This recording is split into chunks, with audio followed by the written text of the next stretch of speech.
ማምጣት እንችላለን ማለት ነው። ስለዚህ ኢምፖርት የምናደርገውን እዚህ ጋር ቹዝ ፋይል እዚህ ካለበት ቦታ ለምሳሌ የኔ ሲ ድራይቭ ውስጥ ነው ያለው ኤስኪኤል ዛምፕ ኤችዶክስ ስለዚህ እዚህ ውስጥ ኤስጂኤስ የሚል አለ ከሱ ውስጥ ዳታቤዝ የሚል አለ። ስለዚህ ይሄንን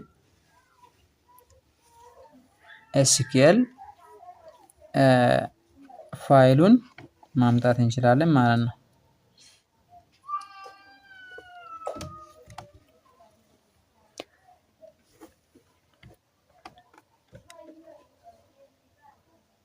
ስጨርስ እዚህ ጋር ጎ የሚል አለ።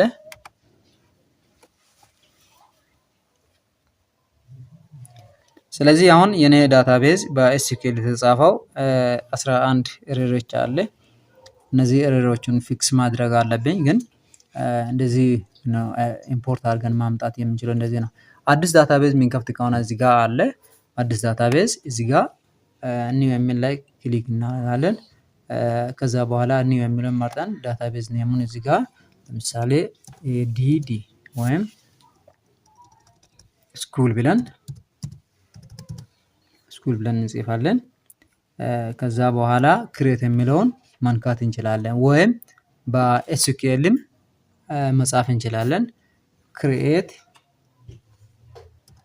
እዚህ ጋር ክሬት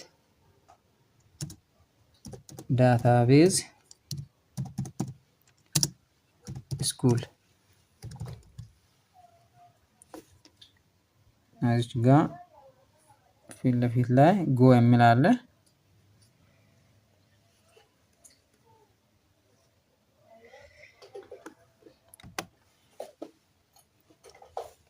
ስለዚህ MySQL return an empty results 0 errors the query took 0 point ይሄ ስለዚህ ስኩል የሚል ዳታቤዝ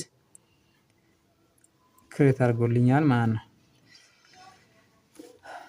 ስለዚህ የመጀመሪያ ቀን ዳታቤዝ በኤስኪኤል በማይኤስኪኤል እንዴት እንደሚከፍት ያው የመጀመሪያ ቀናችን ነው። በሚቀጥለው ጊዜ ደግሞ እንዴት ነው ዩዘር ኔሞች ነው ዩዘር አካውንትን እንዴት መክፈት እንችላለን የሚል ነገር በሚቀጥለው ክላስ ላይ እናያለን። እና ሌላ ሴኩሪቲ ራሱን የቻለ ፕሪቪሌጆች አሉ።